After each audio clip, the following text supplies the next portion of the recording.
Hello,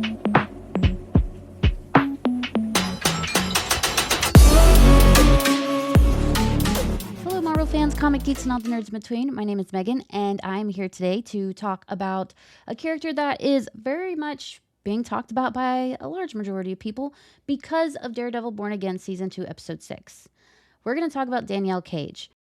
I started putting together this episode when Jessica Jones came in the mid-season trailer and said, they broke into my house where my daughter was, or however she said it. So I thought this would be a really good time now to talk about it because I think a lot of people kind of look at Danielle just as a daughter of Luke Cage and Jessica Jones, but she has more to her story. Yes, she is just a cute daughter, but there's more. So Danielle first appeared in The Pulse number 13 of January 2006. It was created by Brian Michael Bendis and Michael Gaydos. Also, if you still have not read The Pulse, please do. It's fantastic. Before she even realized she was pregnant, Jessica Jones kept seeing visions of Danielle everywhere she went. Outside her apartment, out on the street, even restaurants halfway across the world.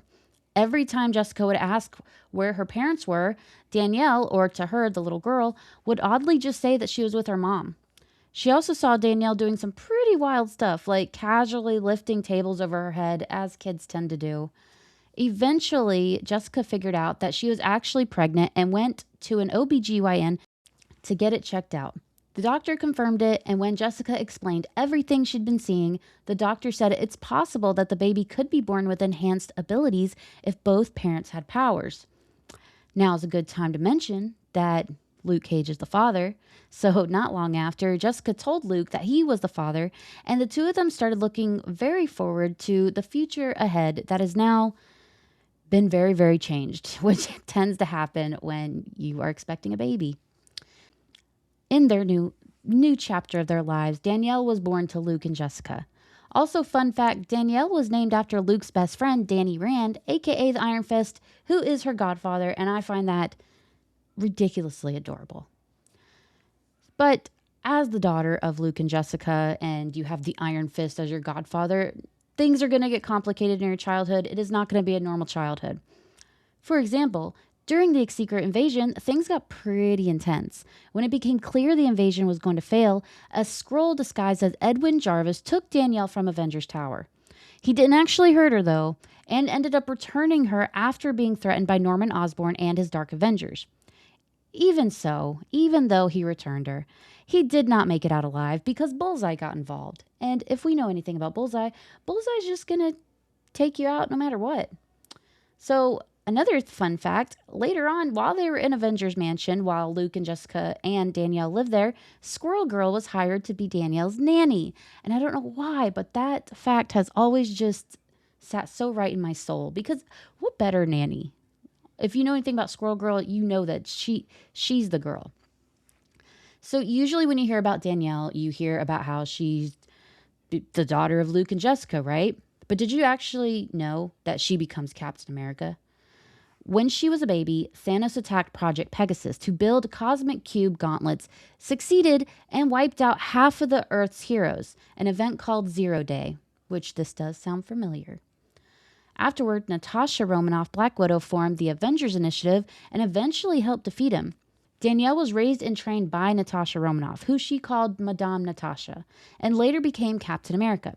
She has her dad's unbreakable skin and her mom's super strength and uses a thought-controlled anti-gravity shield and carries a handheld time machine that kind of acts like a smartphone. Her main enemy is the Golden Skull, a villain she even chases through time at some point. She also fights Ultron's forces in a dystopian future and works with allies like alternate Captain Americas and the U.S. Avengers led by Roberto da Costa. At one point, she's pulled 400 years into the future with other Avengers where an all-father Ultron has taken over.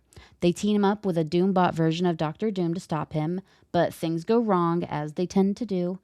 Ultron's power transfers to a backup under Doom's control, and he sends everyone home, possibly stronger than before, which was kind of funny to see the realization of, did we just make Doom even more powerful on the characters' faces? So I thought it was funny.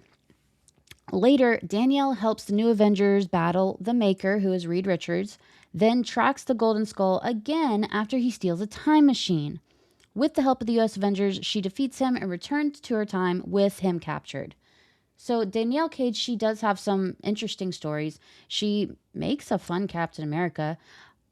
She's an interesting character that doesn't get used a lot, which is fine. There's been so many Captain Americas, so many.